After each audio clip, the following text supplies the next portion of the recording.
Bonsoir à tous, bienvenue dans Point de vue pour une émission qu'on a un petit peu chamboulée bien sûr pour parler de la disparition de l'immense Charles Aznavour. Le chanteur est mort aujourd'hui à 94 ans et on évoquera sa mémoire tous ensemble. On parlera aussi d'Emmanuel Macron qui était aux Antilles ce week-end, qui s'est fait prendre en photo avec deux jeunes gens dans une pose on va dire pas très officielle. C'est impardonnable, dit Marine Le Pen. Et vous, qu'en pensez-vous? Vous nous le direz. Nous parlerons aussi d'une proposition qui a été faite par la présidente de la région Île-de-France, Valérie Pécresse. C'était hier au grand jury RTL, Le Figaro, LCI.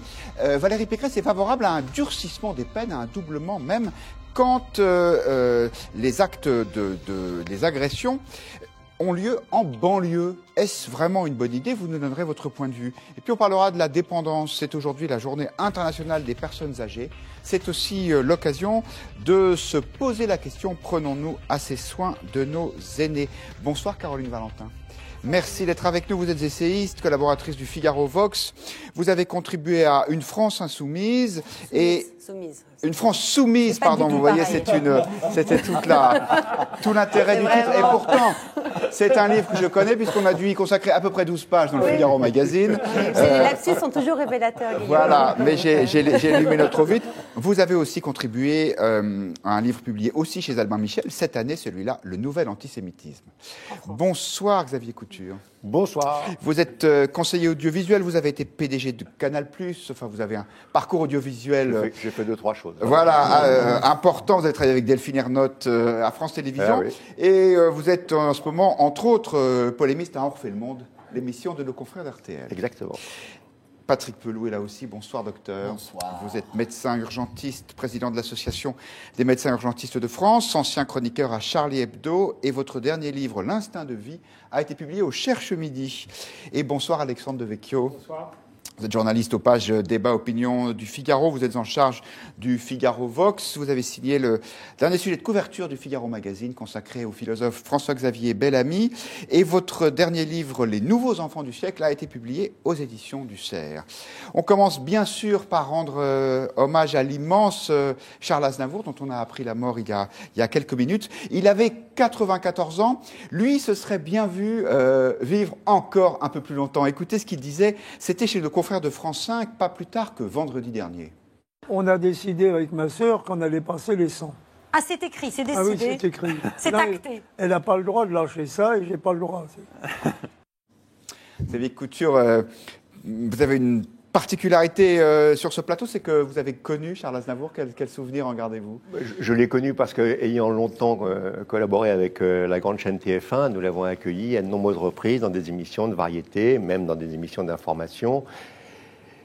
Garder un souvenir de Charles Aznavour, ce serait très, je dirais, presque présomptueux de ma part. On en a tous des milliers, à la fois en tant qu'amateur de ses chansons, en tant que fan, entre guillemets, j'aurais peut-être pas aimé ce mot.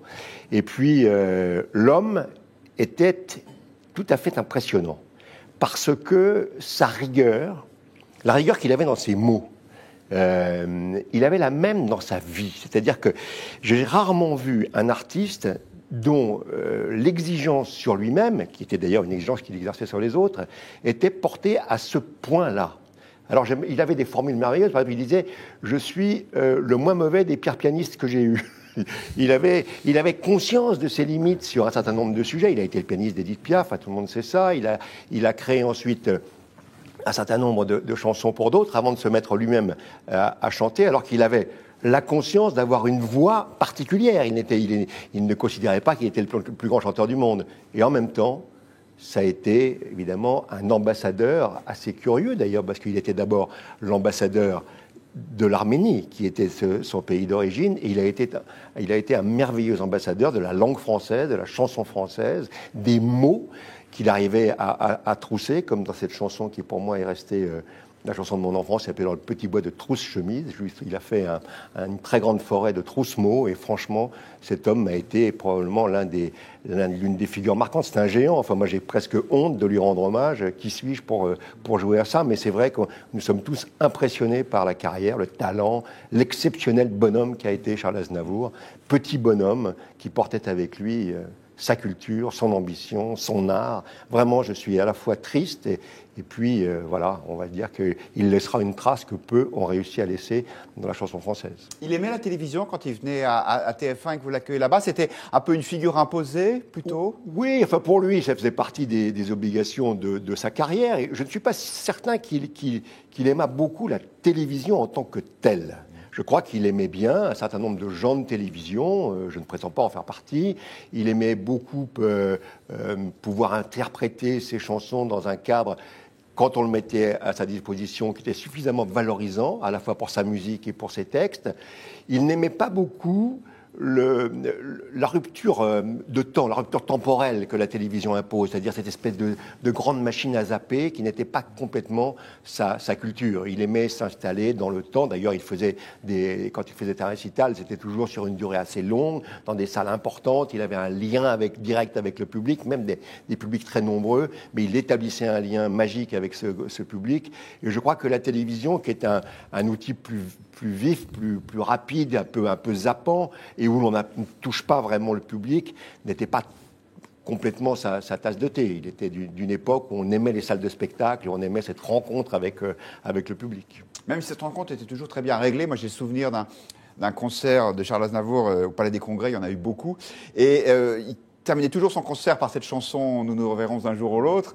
Et il n'y avait pas de rappel après. Enfin, on savait que c'était terminé parce que c'était organisé comme ça. Caroline Valentin, vous avez une chanson de Charles Aznavour que vous aimez particulièrement? J'en ai pas une. Elles ont rythmé, pas que mon enfance d'ailleurs, ma vie d'adulte, mais La Bohème ou Emmenez-moi au bout de la terre que je chantais quand j'étais en cabinet d'affaires à 3h du matin, que je n'en pouvais plus. Voilà, donc... mais on ne peut pas parler, c'est difficile de parler de Charles Aznavour en 2 minutes. Il a vécu 94 ans, une vie tellement incroyablement magnifique. Je crois qu'on lui doit surtout beaucoup d'admiration. Il a reçu d'ailleurs tous les honneurs que son talent lui faisait mériter dans tous les pays du monde. Voilà un homme qui a travaillé, collaboré avec Fred Astaire, Bing Crosby, Frank Sinatra, Ray Charles, Liza Minnelli. Je me rappelle, j'avais voulu aller à un concert, j'avais entendu qu'il était à un concert, il y a une vingtaine d'années de ça, c'était 5000 francs la place à l'époque. Ah oui. Donc, non, mais c'était un concert caritatif et tout, mais voilà, ça donnait la dimension en fait, et puis évidemment là c'était plein, archi plein. Donc voilà, c'est quelqu'un à qui on rend hommage et qui est un modèle. Il a touché 7 générations. 7 générations. Il était adoré d'un public qui avait 70 ans ou 80 ans lorsqu'il a commencé sa carrière de chanteur. Et encore aujourd'hui, et des gamins de 20 ans ou de 25 ans apprécient ce poète incroyable. Donc ce sont vraiment, j'ai fait le calcul dans ma voiture, je crois que ça doit faire 7 générations de public dans ces eaux-là qui ont été touchés par ces textes. Et mes filles qui ont entre 9 et 13 ans aiment, vous voyez. Donc aiment Aznavour. Patrick Pelot. C'est très triste, mais il savait lui-même, preuve en est ce qu'il a dit à France 5 il y a quelques jours, il savait qu'il était quand même dans un âge avancé et la mort est inéluctable. Maintenant, moi j'ai beaucoup de respect pour lui parce que c'est le music-hall à l'ancienne, qu'on aimait tant, avec les salles de spectacle, avec ce showman qu'il était, avec sa carrière d'acteur. Taxi pour Tobruk, c'est lui avec Ventura qui tiennent le film, hein, c'était pas rien. Puis il a fait une carrière d'acteur qui est tout à fait, à mon avis, honorable. Et puis les chansons, moi c'est J'habite seul avec maman, qui était la première chanson, ce qu'on se disait avant de débuter l'émission, sur l'homosexualité, et qui était quelque chose de très porteur. Mais ça, en fait, c'est marrant parce que en fait, quelque part, il est mort, mais il existe encore parce qu'on a la chance d'avoir les disques, de pouvoir réécouter, de pouvoir analyser encore ses paroles, etc. Et d'avoir des films sur ses concerts. Et là, ça interpelle sur l'avenir qu'il y a du music-hall à l'heure actuelle, des carrières des auteurs, des compositeurs. Il faut trouver, il ne faut pas désespérer. On a un pays qui adore la désespérance, hein, mais il ne faut pas désespérer. Il faut chercher les nouveaux Charles Aznavour, quoi. Il y a beaucoup de réactions très émues, bien sûr, sur les réseaux sociaux. Dominique qui nous dit qu'il repose en paix. Merci à lui pour cette très belle chanson. Evelyne, au revoir Charles, nous écouterons encore et encore vos chansons. Un grand monsieur nous quitte pour Jeanne et Dari, un monstre sacré pour Laurence. Karine nous dit, je pleure Charles, nous t'aimons tous. Tu es ma fierté française et arménienne. Alexandre Devecchio, est-ce que ça vous parle, Charles Aznavour? Vous avez une chanson préférée ou c'est pas trop, c'était pas si, bien sûr, ça me parle. Bon, j'en citerai trois. La Bohème, parce que je crois que c'est comme ça que tous les hommes libres ont envie de vivre, au moins quelques temps. On terminera d'ailleurs l'émission en écoutant quelques mesures. Voilà. Comme ils disent, qui a déjà été cité, c'était une chanson d'une modernité incroyable, effectivement, qui parlait pour la première fois de l'homosexualité, mais sans pathos et sans morale. Je ne suis pas sûr qu'on l'écrirait de la même façon aujourd'hui. Et enfin, je me voyais déjà, parce que je crois ça résume aussi toute sa vie, et il a su, en quelques mots, dépeindre mieux que personne le feu sacré qu'il peut y avoir en chaque artiste. Donc oui, c'était ça, quelqu'un qui savait en quelques mots toucher à la vérité des êtres humains, Charles Aznavour. Et voilà, c'est un grand poète. Et après, c'est aussi un destin français. Il est né Chanour, Varinag, Aznavourian, et il est devenu l'ambassadeur de notre culture, de notre langue, de la France, tout simplement. Et ça aussi, c'est une forme de success story presque à l'américaine qu'on devrait valoriser. Il le disait d'ailleurs, en février 2013, il déclarait « Je suis devenu français d'abord, dans ma tête, dans mon cœur, dans ma manière d'être, dans ma langue. J'ai abandonné une grande partie de mon arménité pour être français. Il faut le faire ou alors il faut partir. » C'est une définition un peu radicale de ce qu'on appelle l'assimilation, qu'il y a peu de gens peut-être encore aujourd'hui qui font ce genre de déclaration. « Je suis devenu français d'abord ». Oui, enfin, il faut relativiser ça. Il est devenu français d'abord, mais au moment où il a fallu faire cet effort pour l'Arménie, quand l'Arménie souffrait, il a toujours été là. Il a donné une partie de son argent pour que l'Arménie puisse à un moment s'acheter de l'électricité, à un moment où l'électricité était coupée en Arménie. Enfin, il n'a jamais abandonné l'Arménie complètement, ni lui, ni son agent qui s'appelle Levon Sayan, qui a toujours été très très vigilant pour que les rapports entre la France et l'Arménie puissent permettre à l'Arménie de bénéficier d'un minimum de la diplomatie française. Donc oui, il est devenu français d'abord, il l'écrivait forcément très bien, et en même temps, il n'a jamais abandonné ses racines. Et je pense que c'est ça. Enfin, l'intégration, c'est pas oublier ses racines. Caroline Valentin, cette volonté d'être français, y compris en disant j'ai abandonné une partie de ce qu'il était. C'est presque un arrachement. Il était quand même, il a été élevé en France, il était en France tout petit. Maintenant, la France, être français, c'est tout à fait compatible avec des cultures, des origines étrangères. Lévinas, qui était lui-même naturalisé, français. Le philosophe. Le philosophe, Lévinas, disait que être français, on est français par l'esprit et par le cœur. Et je dirais même que l'identité culturelle française, c'est surtout une identité d'attachement, d'amour, une identité philosophique qui peut-être ne se montre jamais aussi belle que quand elle est incarnée par des gens qui précisément viennent de l'étranger. Et Dieu sait que oui, lui, il lui a apporté sa pierre à cette identité française. On peut rappeler, si je peux me permettre, que le fondateur de ce qui est considéré comme la France, qui était le roi des Francs, qui s'appelait Clovis, ne parlait pas un mot ni de latin ni du dialecte local, il parlait un germain, et il a abandonné sa germanitude pour devenir le roi des Francs et le roi des Français. Donc, honnêtement, soyons... Vieille histoire.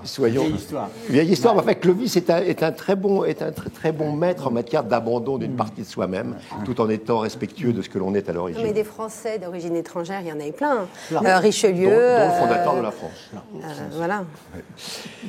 Emmanuel Macron, ça n'a rien à voir, était aux Antilles ce week-end, et notamment à Saint-Martin. Il a rencontré un certain nombre d'habitants dans le quartier d'Orléans, à Saint-Martin, dont un ex-braqueur qui avait terminé sa peine de prison, qui pose avec le président et un de ses amis, avec des mouvements de doigts que je vous laisse découvrir à l'antenne. Est-ce que c'est choquant? Est-ce que c'est la photo de trop? Marine Le Pen, tout de suite, a dit c'est impardonnable. Elle a fait part de son indignation. Emmanuel Macron, lui, est resté droit dans ses bottes. Il a d'ailleurs répondu de façon directe à la présidente du Rassemblement national lors d'une conférence de presse. Écoutez. On ne tirera rien des discours de haine. Et donc, ce qui fait que je me suis battu pour être élu face à Marine Le Pen, et que je suis là aujourd'hui, c'est parce que j'aime chaque enfant de la République, quelles que soient ses bêtises. Parce que bien souvent, parce que c'est un enfant de la République, il n'a pas choisi l'endroit où il est né. Et il n'a pas eu la chance de ne pas en faire. Patrick Pelot, alors je dois le dire, il y a une forme de sourire général sur ce plateau. Patrick Pelot, qu'est-ce qui vous amuse dans la déclaration du président? C'est trop. C'est trop. Enfin, c'est trop. Enfin, j'aime tout le monde. Enfin, bientôt, il va marcher sur l'eau. Enfin, là, on en est à ce stade-là. Tu vois, il y a un moment, c'est le moment où la politique quitte le critère politique pour devenir de la psychiatrie. Et là, il faut qu'il se calme. Je comprends qu'il est en dessous de François. On ne croyait pas que c'était possible. C'est possible. Il est en dessous de François Hollande. Bon, d'accord, donc là, ça lui pose un problème. Ça, je suis bien d'accord. Bon, mais ce n'est pas une raison pour embrasser tout le monde en disant je pardonne tout à tout le monde et puis j'aime tout le monde et que donc, par conséquent, comme j'aime tout le monde va m'aimer. C'est compliqué. Il est président de la République. Il y a des trucs... oui, alors là, il embrasse les enfants. Enfin, bon, je sais pas, il a un problème maintenant, là. Non, mais sans rire, c'est embêtant parce que c'est. Je sais pas, c'est vous le médecin. Non, mais c'est le médecin qui vous parle. Il faudrait. C'est le médecin qui vous parle. C'est là où on regrette, en fait, on regrette Sarkozy, Chirac, tu vois. Il y a un truc, on a l'impression que le volant de la voiture lui a échappé un petit peu et il est en train d'essayer de retrouver où sont les pédales. C'est un peu embêtant. C'est un peu embêtant et je ne vois pas où est, à travers tout ça, pour parler vraiment sérieusement, où est le discours politique là-dedans, vous voyez? Non, ça ne vous inquiète pas. Seriez-vous aussi sévère? Non, mais je pense que Clovis avait réussi à oublier sa germanitude. J'ai l'impression que lui, il oublie son élysitude. Et donc là, il y a un sujet quand même. Il y a un sujet. Alors, moi, je serais moins sévère que Patrick Pelot, mais ce sont les conditions dans lesquelles ça s'est passé, moi, qui m'interroge. Voilà, il y a une averse. D'un seul coup, il échappe à son service d'ordre, mais pas aux caméras. Visiblement, les équipes de télé, elles, arrivent à le suivre. Son service d'ordre, non. Ce qui est inquiétant, son service d'ordre. D'ailleurs, ça m'a amené à une conclusion, c'est que le grand absent de cette affaire, c'est Benalla. Ça, s'il avait été là, on n'en serait pas arrivé là. Donc, c'est vraiment le grand absent de cette journée. Et donc, il aurait sorti son flingue. Après, sur la photo, elle est sympathique. Et d'ailleurs, on voit sur cette photo qu'il a la chemise très humide, donc il a pris l'averse. Oui, il est totalement ridicule. Enfin, il est totalement ridicule. Il est avec un mec à poil pratiquement. Mais c'est son droit. Non, mais c'est son droit. On parlait tout à l'heure de Charles Aznavour. On a tous les droits. Comme ils disent, il n'y a aucun problème. Donc, honnêtement, c'est le président de la République. Et ça, c'est une très belle photo. Il embrasse ses enfants de la République. Il embrasse ses enfants de la République. Voilà.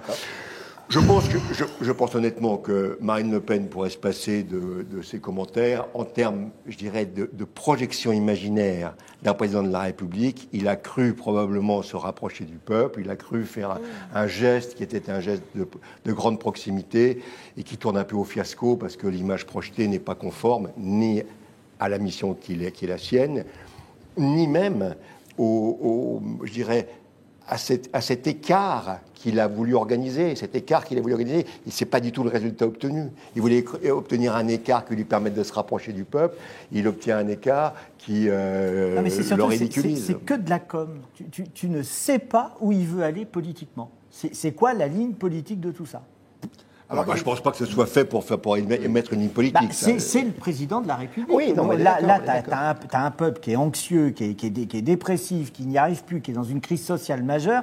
On cherche des identités, on passe notre temps à dire qu'il n'y a plus de politique à l'heure actuelle. On a besoin d'un sens politique. Il va là-bas, qui est quand même, il a raison d'y aller parce que c'est un département qui a été meurtri par des catastrophes naturelles. Bon, ça veut dire quelque chose. Et la seule chose qui focalise tout le monde, c'est des photos comme ça qui ressemblent à rien. En même temps, on n'aurait rien dit s'il n'y avait pas eu de doigt d'honneur. On aurait dit, il s'est rapproché, il est allé voir, voilà, le doigt d'honneur a tout mis par terre. Mais bon... Mais non, mais on attend un discours politique. On vous pose la question sur Twitter, est-ce que c'est la photo de trop? Vous dites oui, mais c'est pas écrasant, hein, 61% à le considérer. Alors, ce qu'il faut dire, c'est que... Ça veut peut-être dire qu'il y en a eu beaucoup d'autres avant. Oui.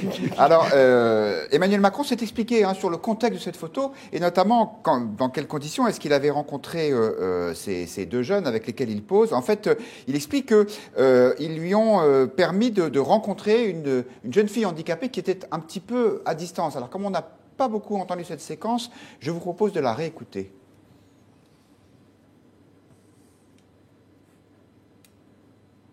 Ce jeune dont vous parlez, quelques minutes après, on était en bas, au milieu des immeubles. Et il y a une dame qui est venue me voir et elle m'a dit « Ma fille est handicapée et voudrait vous embrasser ». Elle était très loin, j'étais déjà très en retard, je ne pouvais pas le faire.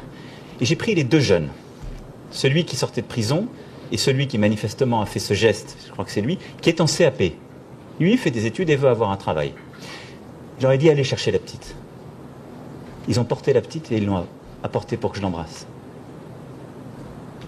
Il faut arrêter de penser que dans notre jeunesse, parce qu'elle est d'une certaine couleur ou parce qu'elle a à un moment fait des bêtises, il n'y a rien à tirer. C'est l'inverse. On ne tirera rien des discours de haine. Et donc, ce qui fait que je me suis battu pour être élu face à Marine Le Pen et que je suis là aujourd'hui, c'est parce que j'aime chaque enfant de la République, quelles que soient ses bêtises. Parce que bien souvent, parce que c'est un enfant de la République, il n'a pas choisi l'endroit où il est né. Et il n'a pas eu la chance de ne pas en faire. Il n'a pas eu la chance de ne pas en faire, ça c'est formidable. Caroline Valentin, vous vouliez réagir à cette Ça, dernière c'est phrase. l'enfant de la République, il les aime parce qu'ils n'ont pas eu la chance de ne pas faire de bêtises. Donc en fait, maintenant, ne pas faire de bêtises, c'est une chance, ce n'est pas un choix. Moi, je trouve que c'est drôle. En fait, c'est tellement grotesque que c'est drôle. Mais maintenant, si on se calme un peu et qu'on redevient sérieux, c'est terrifiant. Cette séquence est terrifiante, il n'y a rien à garder. Elle dégouline d'abord de mépris envers tout le monde, de mépris envers ce jeune homme et à qui il parle comme un enfant, alors que le type est tatoué, barbu, musclé, et qu'il est plus grand que lui. Parce qu'il lui dit, faut il dit attention mon petit, c'est fini les bêtises, hein, c'est fini les bêtises. Ah non mais franchement. Ensuite, il est méprisant envers le peuple, hein, qui l'infantilise complètement. Qu'est-ce que c'est que cette façon de parler? Il dit j'aime les enfants de la République. C'est quoi ce registre affectif? Il nous prend pour des bébés ou quoi? Il pense vraiment qu'on a besoin de quelqu'un, d'un nouveau papa. C'est très déresponsabilisant. Il est méprisant envers le peuple français aussi, parce que quand il dit il faut arrêter de penser que parce qu'on est d'une certaine couleur de peau, qu'on vient d'un certain endroit, on ne peut pas réussir. Donc ça veut dire qui pense ça? Le peuple français n'est pas un peuple raciste. Et ce n'est pas moi qui le dis, ce sont les études. Voilà. Les études attestent, année après année, que les Français ne sont pas racistes. Or, évidemment, quand Macron va confirmer, va sous-entendre que les Français le sont, comment voulez-vous que des jeunes qui sont dans des quartiers dont ils ne sortent pas, c'est la caverne de Platon, veulent et ont envie d'aller à la rencontre de l'autre? Bien évidemment, Macron, en fait, ne fait que renforcer leur isolement et leur sentiment de différence. C'est vraiment consternant. Et puis, surtout, il y a un mépris culturel, il y a un préjugé culturel d'un racisme épouvantable. Qu'est-ce que ça veut dire? Donc en fait, excusez-moi, quand on est noir et quand on est pauvre, on ne réussit pas en fait. C'est-à-dire que si jamais il avait réussi à rencontrer un noir pauvre qui avait réussi, il aurait dit non, pas mal, hein, j'aurais pas cru quand même. C'est vrai qu'à Saint-Martin, la situation économique et sociale n'est pas facile.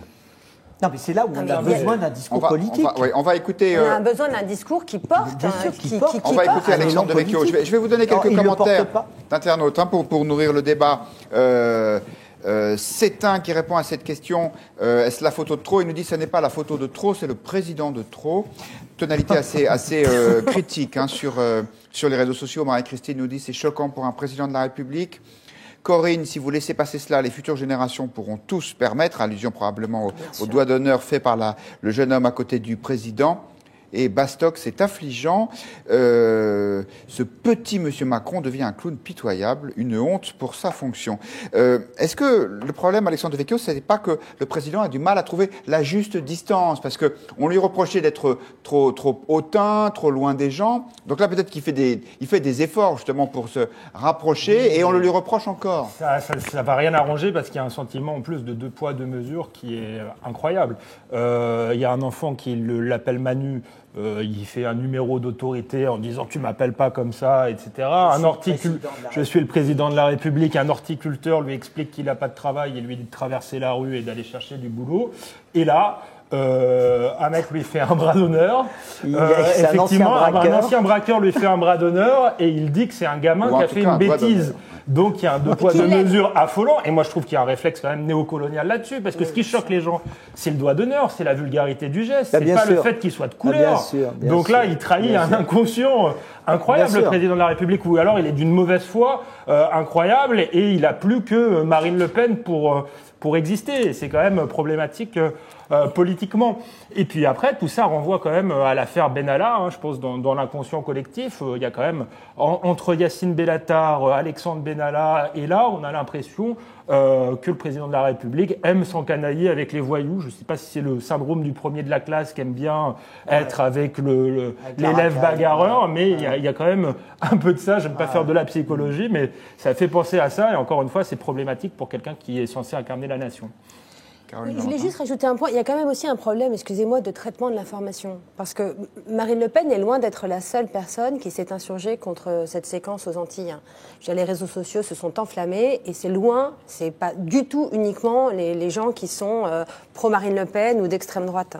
Il y a juste une tradition en France, et je renvoie aux très belles pages là-dessus du livre de Patrick Buisson, La cause du peuple, qui n'est pas cité souvent, mais qui est lu par énormément de gens, sur le fait qu'en France, par tradition, et depuis toujours, le pouvoir est incarné non par délégation, mais par incarnation. Et que c'est justement la Constitution de 1958 visait précisément à redonner justement ce caractère incarné à la fonction présidentielle. Mais depuis, en fait, depuis Valéry Giscard d'Estaing, mais surtout avec Sarkozy et encore même avec Hollande, cette incarnation a disparu. Alors on pensait qu'on avait retrouvé cette incarnation quand Macron a été élu, qu'il a été prononcé son discours de victoire au Louvre. C'était quand même un lieu assez symbolique. Puis en fait, c'est du en même temps. C'est-à-dire, en même temps, il est présidentiel et en même temps, il se comporte avec une indignité où il y a rien de la verticalité, de la profondeur et de la densité que cette incarnation suppose. Oui, mais avec le bémol tout de même d'un monde qui a changé entre le moment où on a rédigé cette Constitution en 58 ou 62 aujourd'hui.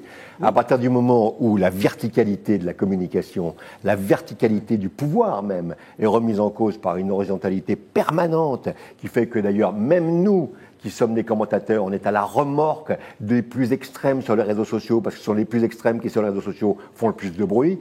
Honnêtement, je pense que tout de même, on est... Alors, lui, effectivement, il est la caricature de ça, c'est-à-dire qu'il essaye de suivre les deux voies en même temps. Mais il n'est pas le seul. Je dirais que le monde journalistique fait la même chose et qu'il y a globalement une très grande interrogation de ce qu'est l'existence d'une démocratie très verticale, qui est celle de la Constitution de 58-62, avec l'exercice d'un pouvoir qui se fait rythmé par les réseaux sociaux et des médias horizontaux. C'est vrai ce que vous dites, parce que régulièrement, notamment sur le discours qu'il a fait le 18 septembre sur la santé, il a fait référence aux lois de 58 sur l'hôpital et en faisant référence à la Constitution de 58. On sent que, quelque part, il voudrait incarner le président qui réforme la Ve République, qui réforme la loi de 58, ça a 60 ans, ça a vieilli, il faut la changer, tout le monde est d'accord, et tout, il voudrait incarner ça. Mais il est tout seul, c'est-à-dire qu'il n'a pas une assise, il a un nombre de députés assez conséquent à l'Assemblée nationale, mais c'est un mouvement qui est très gazeux, parce qu'il n'y en a aucun qui dit la même chose que l'autre, d'accord ? Donc c'est très gazeux leur truc, il n'y a qu'à voir les votes, c'est toujours un patchwork, ça ne marche pas. Au Sénat, c'est totalement foireux maintenant, ça ne marche pas. Et sur le terrain, au niveau des municipalités, dans les régions et dans les départements, il n'y a rien. Bon, donc du coup, il est quasiment tout seul. Et il va s'isoler de plus en plus, d'autant que, je rejoins ce que dit Caroline, il n'incarne pas maintenant, c'est de plus en plus flagrant, il n'incarne pas la fonction, et parce que moi je veux bien qu'on rediscute de la loi de 58, mais il y avait le général de Gaulle, ça tenait la route, le type il avait fait la Seconde Guerre mondiale, il avait analysé les repères qu'il y avait pour monter une société de la deuxième partie du XXe siècle, qui sortait de l'après-guerre, il y avait un sens politique, et il faisait passer le sens politique avant sa carrière. Là on a l'impression qu'il cherche d'abord à faire passer son image avant le sens politique. Il se trompe. Et ça met en plus en exergue quelque chose qui est très grave, c'est que la communication de l'Élysée n'a pas du tout été réformée et elle s'aggrave. Oui, avec un bémol encore une fois, qui est que dans 2018, avec un jeune président qui vient de l'entreprise, qui vient de la banque, qui a été élevé dans une grande école où on apprend un certain nombre de choses, mais peut-être pas cette verticalité, cette autorité léguée par les grands anciens de la politique, s'est fait élire, comme vous le dites, par un mouvement gazeux dans un mouvement assez horizontal, et aujourd'hui, effectivement, se trouve confronté lui-même à l'absence de solidité politique pour pouvoir asseoir son autorité. Mais sa volonté de réformer, elle est, je dirais, rendue indispensable. La Ve République, on le voit bien, c'est ce télescopage permanent entre une autorité voulue par le général de Gaulle et que je respecte infiniment et qui aujourd'hui s'interprète avec le premier tweet qui met par terre la dernière déclaration de l'homme politique. Je pense qu'on est tout de même à une espèce d'intersection où il faut bien qu'on se repose la question du fonctionnement de l'institution. On peut dire que le niveau baisse. Alexandre Devecchio, est-ce qu'on n'est pas un peu trop sévère avec le président de la République? Parce qu'après tout, on reprochait aussi à François Hollande d'avoir été ridiculisé par la jeune Leonarda, à Nicolas Sarkozy de dire casse-toi pauvre con, ce qui n'était pas du registre d'un président. Je pense que Caroline Valentin a un peu tout dit, effectivement. Je pense que Nicolas Sarkozy, plus que sur la politique encore et la déception qu'il a engendrée politiquement, a perdu sur l'incarnation. François Hollande, n'en parlons même pas, il a complètement zappé la sacralité du pouvoir, et c'est vrai que Emmanuel Macron s'est autoproclamé jupitérien. Donc voilà, Jupiter est redescendu sur Terre, et ça fait encore plus mal, puisqu'on en attendait beaucoup. Donc je pense pas qu'on soit trop sévère. En plus, il aurait pu quand même s'en sortir mieux que ça là-dessus. Moi, ce qui me gêne, c'est pas tant à la limite le tweet, ça peut lui échapper, même s'il a fait beaucoup de photos, etc. Mais il aurait pu tout simplement dire, effectivement, on est dans une société horizontale, je prends des photos partout, j'ai pas vu le doigt d'honneur, j'ai été piégé. Au lieu de ça, il est dans une espèce de culture de l'excuse incroyable, et il envoie un message politique qui est désastreux. Donc, je pense que effectivement, Emmanuel Macron est en train de perdre totalement les pédales, j'allais dire. Il n'y a plus de direction à son quinquennat. Et je pense que je reviens à l'affaire Benalla, parce que je pense que Macron a été élu sur un grand malentendu. Il a été élu sur un désir de démocratie et de dégagisme. Et il incarnait exactement l'inverse, tout ce que les gens refusaient, l'Europe, le libéralisme, la technocratie. Et jusqu'ici, il arrivait à maquiller ça derrière sa jeunesse, derrière une communication dynamique. Mais à partir du moment où il y a eu l'affaire Benalla, toutes ces paillettes et cette illusion s'est dissipée, et le roi est nu. Et je crois que c'est ce qui explique son désarroi actuel. Il n'arrive plus à reprendre la main. Il a été élu parce qu'il y a eu le canard enchaîné, sur une faillite totale, et une droite qui n'a pas su rebondir, parce que je peux te dire que fin décembre, la droite aurait dit on enlève Fillon, mais Juppé était président de la République. On ne refait pas l'élection présidentielle car le temps nous manque pour ça, et comme la tonalité sur ce plateau était assez critique, je crois qu'on peut le dire, vis-à-vis du président de la République, deux nuances, sauf Xavier Couture dont l'équanimité n'est plus à prouver, de commentaires de Véronique qui nuance, je pense juste qu'il n'a pas vu ce geste d'un petit voyou. Et c'est également l'avis de Hall qui nous dit le doigt d'honneur de l'homme est déplacé, mais Macron n'est pas responsable, il n'a rien vu. Mais le problème, ce n'est pas Macron, c'est pas les jeunes, c'est Macron, justement. Pendant ce temps, Valérie Pécresse était hier l'invitée du grand jury RTL, Le Figaro, LCI, avec un ton assez martial, on dirait aujourd'hui assez régalien. Parmi les propositions, voici celle-ci, qui, je dois dire, nous a assez étonnés, nous qui l'interviewions. Écoutons la présidente de la région Île-de-France. Moi, je suis pour le doublement des peines pour les crimes commis dans les quartiers les plus criminogènes. Et vous risquez la stigmatisation. Mais ce n'est pas de la stigmatisation. C'est quand même dingue que dans certains quartiers, dans certains départements de France, il y ait beaucoup plus de crimes et beaucoup moins de sanctions. Si je peux me permettre, un acte véniel à Guéret sera autant puni qu'un acte grave à Bobigny. Alors, le débat a déjà commencé. Patrick Pelot. C'est ridicule. Enfin, la justice, nous sommes dans un pays, le droit est le même pour tout le monde. Vous n'allez pas commencer à définir un droit qui, d'un côté d'un trottoir, sera celui-là, puis si tu traverses la rue, pour reprendre cette phrase célèbre, maintenant, ça serait une autre sanction. C'est complètement... Enfin, c'est remettre en cause la lucidité des juges. Puis, alors, mais partie comme elle est partie, à ce moment-là, elle peut revenir sur le droit de la défense aussi. Elle peut dire quelqu'un qui a commis un crime dans ces zones-là, il n'y a plus de défense, il n'y a plus rien. Enfin non, je ne comprends pas cette classe politique qui va chercher des espèces de solutions totalement ridicules, qu'elles disent qu'il faut que les peines qui sont infligées à ces voyous, à ces criminels soit appliquée, ça on comprendrait, parce qu'en effet, il y a une partie des peines qui ne sont pas appliquées, c'est là notre problème. D'accord ? Bon, voilà, ça on comprendrait. Mais de dire d'un coup qu'il va y avoir des quartiers qui vont être plus sanctionnés que d'autres, mais enfin, c'est totalement ridicule. Alors, ça ne tient pas la route. J'ajoute qu'elle a précisé que ça existait déjà au Danemark et que ça marchait assez bien. J'avoue que j'ai pas eu le temps de vérifier ce qu'il en était de cette expérience. Et puis, Frédéric Pechnard, qui connaît un peu ce sujet, puisque c'est l'ancien patron de la police nationale, mais c'est vrai, qui est aujourd'hui l'un des vice-présidents de Valérie Pécresse à la région Île-de-France, mais soutient plutôt l'initiative de Valérie Pécresse en disant 2 arguments que je vous livre. Le premier, c'est de dire, mais cette différenciation de traitement existe déjà. Par exemple, quand vous portez atteinte à l'intégrité physique d'un policier, eh ben, c'est plus lourdement sanctionné par la loi que quand c'est une personne normale. Avec une localisation et puis, géographique. je termine juste, puis après ça, je relancerai le débat. Et puis, le deuxième élément que Frédéric Pechnard mettait en avant pour justifier la proposition de Valérie Pécresse, c'était de dire, il y a des banlieues qui sont des espèces de châteaux forts, je cite sa phrase, des sanctuaires dans lesquels personne ne peut entrer, et que si on tape un peu plus fort dans ces quartiers-là, ce serait pas plus mal. Alexandre Devecchio. Oui, alors plusieurs choses, je pense, seraient immédiatement retoquées par le Conseil constitutionnel, parce que jusqu'à preuve du contraire, la République est une et indivisible, donc il y a une forme d'amateurisme chez Valérie Pécresse. Effectivement, ou alors elle le sait, parce qu'elle est quand même maître des requêtes au Conseil d'État, voilà, donc elle a quelques idées. Problématique, ça veut dire on fait de la démagogie, elle voit bien que son créneau, qui était plutôt un macronisme de droite, n'est plus très porteur en ce moment, qu'il faut qu'elle durcisse le ton, et elle fait une proposition, mais qui est une proposition absurde.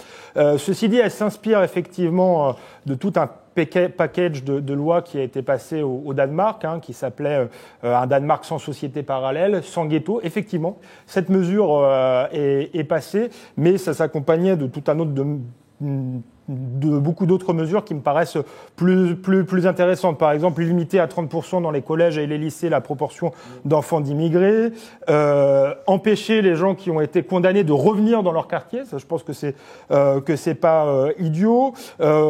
Aller très fort sur l'assimilation en obligeant les enfants d'étrangers à mettre leurs enfants à la crèche dès leur 1 an. Donc ça s'accompagnait d'un ensemble cohérent, et c'était pas une mesure comme ça symbolique. Donc dire qu'il y a un problème de société parallèle dans certains quartiers, oui, surtout dans la région qu'elle dirige, c'est quelque chose d'extrêmement important, mais je crois que ça doit s'accompagner d'une réflexion de fond, et que là, elle a simplement voulu faire une proposition choc pour récupérer un peu de l'électorat de droite. Je vous livre les commentaires sur les réseaux sociaux, d'abord sur Twitter, où nous vous posons la question, faut-il doubler les peines dans certaines banlieues, comme le préconisait ce dimanche Valérie Pécresse? Oui, 52%, non 48%. C'est donc peut-être un petit peu plus partagé que sur ce plateau, encore qu'il y a 2 invités qui ne se sont pas encore exprimés. Les peines pour les récidivistes, voilà, etc. Mais on les durcit partout. Appliquer les peines, il y a déjà etc. tout ça. Le problème, c'est l'application des peines.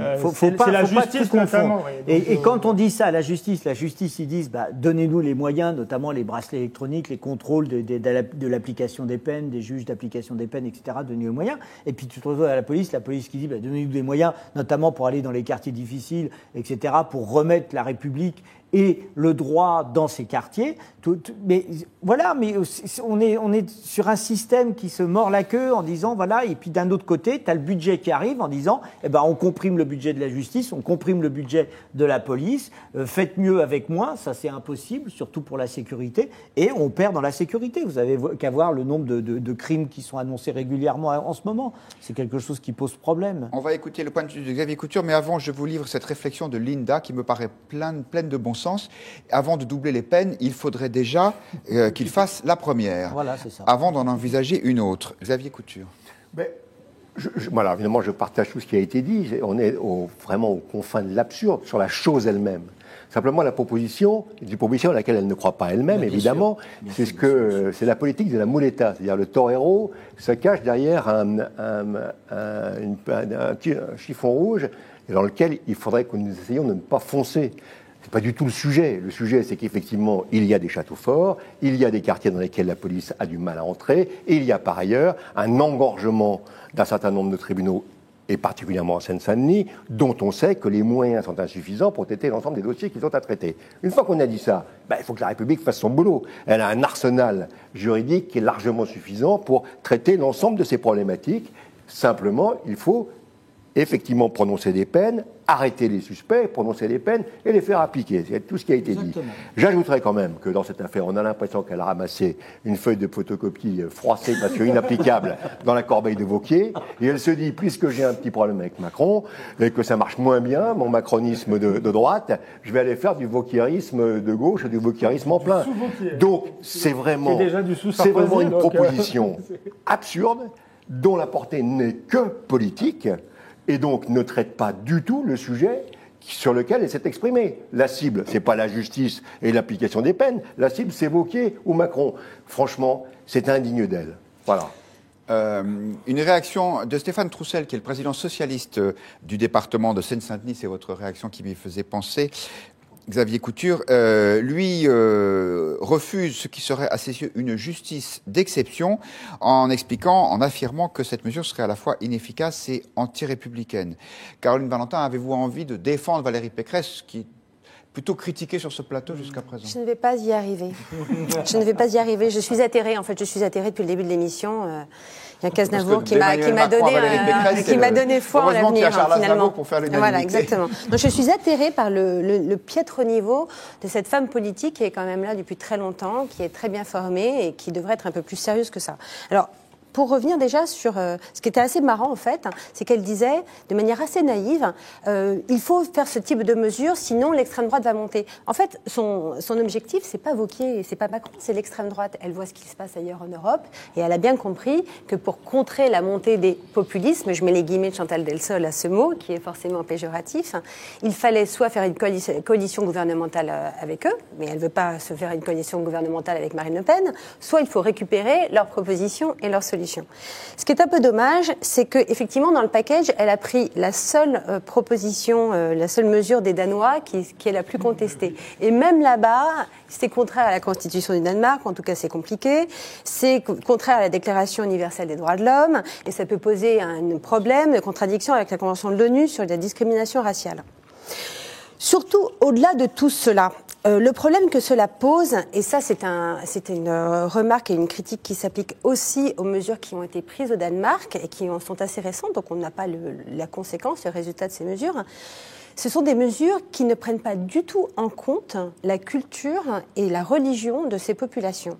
Or, c'est la culture tribale de ces populations et la religion musulmane et surtout la montée de l'islamisme dans ces populations qui crée le ferment, qui fermente ces populations contre les populations du pays d'accueil. Si vous prévoyez des mesures qui ne visent que ces populations, vous justifiez vous donnez plus de force au discours de ces imams et de ces autres émissaires de l'islam politique qui radicalisent les jeunes en leur disant quoi? En leur disant la population majoritaire vous rejette, elle est raciste, elle ne veut pas de vous. C'est exactement la caverne de Platon dont je parlais tout à l'heure. Et notre travail à nous, en fait, pour lutter contre cet islamisme, c'est aussi de rééduquer ces jeunes et de leur dire venez, on vous attend, on n'a rien contre vous, il n'y a pas de problème. Venez, la seule chose qu'on demande de vous, c'est que vous respectiez nos traditions, notre culture, qui est fondée sur nos principes républicains en France, liberté, égalité, fraternité. Merci. Donc ça, c'est très grave. Mais Je suis complètement d'accord. Patrick Pelloux est d'accord. Et je vous coupe un peu la parole, pardonnez-moi, pour qu'on parle d'un quatrième sujet, même brièvement. C'est aujourd'hui la journée internationale des personnes âgées. C'est peut-être l'occasion de s'arrêter quelques minutes pour répondre à cette question très simple. Prenons-nous assez soin de nos aînés? Il y a un sondage intéressant qui a été réalisé par le Crédoc et qui est publié aujourd'hui, où on interroge les Français de plus de 35 ans. Donc, ce n'est pas uniquement les seniors, comme on dit aujourd'hui, et qui disent, ben oui, si j'étais amené à rejoindre une structure d'accueil pour personnes âgées, une maison de retraite, un EHPAD, ben, ce serait d'abord pour soulager mes proches, et en même temps, les gens sont lucides, ils disent, bien sûr, je les verrai moins, je me couperai aussi de la société, et en même temps, on sait que la façon de vivre aujourd'hui fait qu'on peut difficilement faire ce qu'on faisait encore il y a un siècle, c'est-à-dire d'accueillir ses vieux parents chez soi. Patrick Pelloux, c'est difficile de trouver la bonne réponse à cette question. J'ai combien d'heures? Vous avez 3 minutes. Une minute. Là, non, il y a plein de choses. Juste sur ce que vous dites là. Déjà, voir ses proches de moins en moins dans de bonnes conditions, c'est premièrement le problème du logement. C'est qu'en effet, vous avez raison, on a quitté la société définitivement du XXe siècle pour les personnes âgées. Vous ne pouvez plus les garder, surtout qu'ils vieillissent de plus en plus avec des polypathologies, des polyhandicaps. Mais, alors,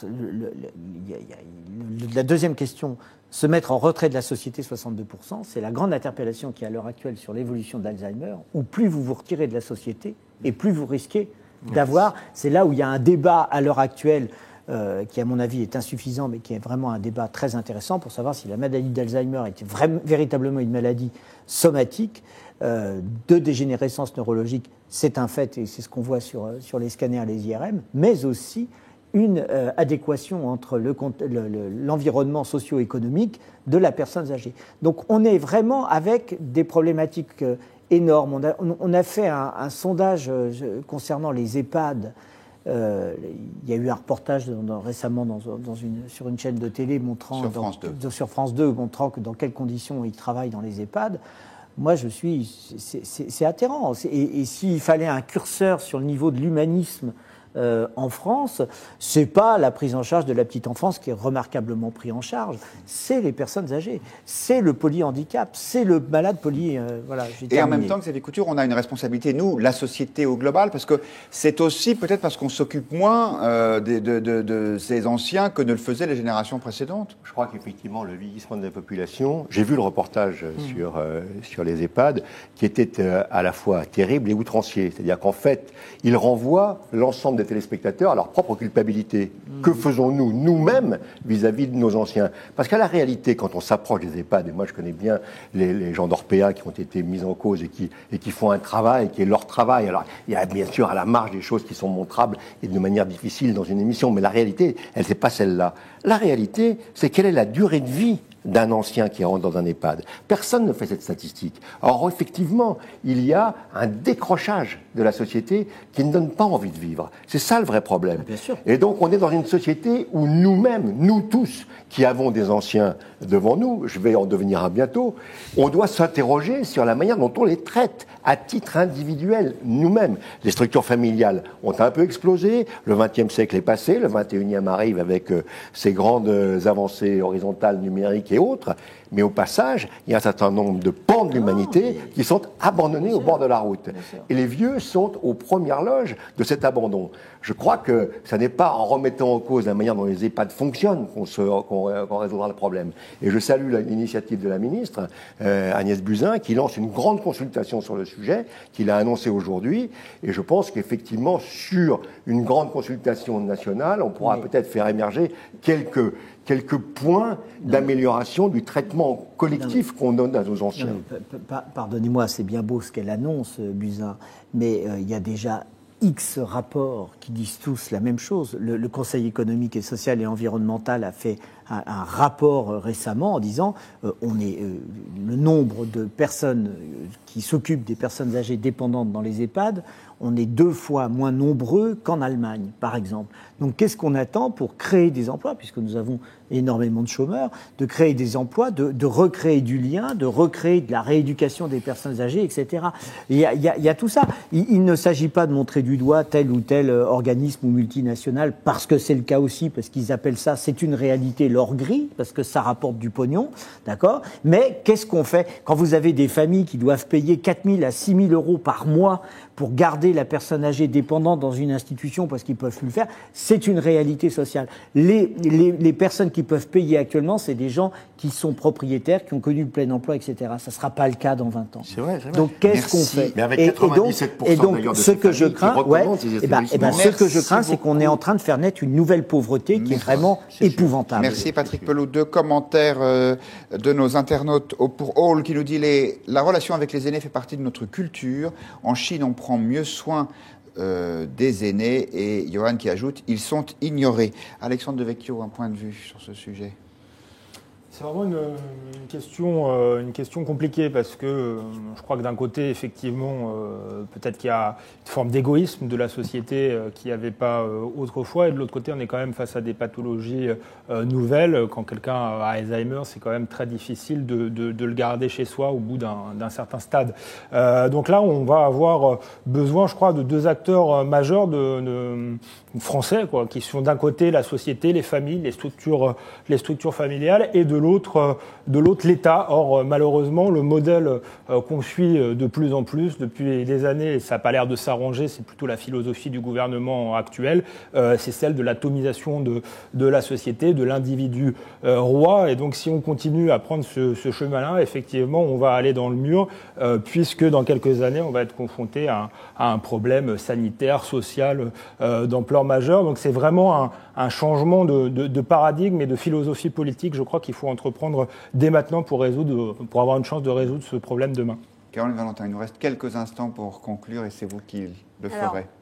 L'État, les familles, certes, mais il ne faut pas oublier les actionnaires. Donc je vous renvoie à un numéro d'envoyé spécial qui a été diffusé l'an dernier et qui parlait de 2 actionnaires du réseau d'EHPAD SEMR, les Opalines, qui ont 64 EHPAD et qui, en 20 ans, se sont hissés d'anciens hauts fonctionnaires, d'ailleurs. Oui, bien sûr. Qui sont 365e rang des plus grosses fortunes de France. Donc on n'a pas assez d'argent en dessous, mais enfin, cet argent va manifestement quelque part et j'espère que dans le grand rapport d'Agnès Buzyn, ce point sera adressé. Merci beaucoup. Merci à tous les 4 points de vue. C'est fini pour ce soir. Et puis, on se quitte avec La Bohème, une des chansons préférées de Charles Aznavour. Bonsoir. Tant que les moins de 20 ans ne peuvent pas connaître Montmartre en ce temps-là, accroché des lilas jusque sous nos fenêtres et si l'humble garni qui nous servait de nid ne payait pas de mine. C'est là qu'on s'est connus, moi qui criais famine et toi qui posais nu. La bohème, ça voulait dire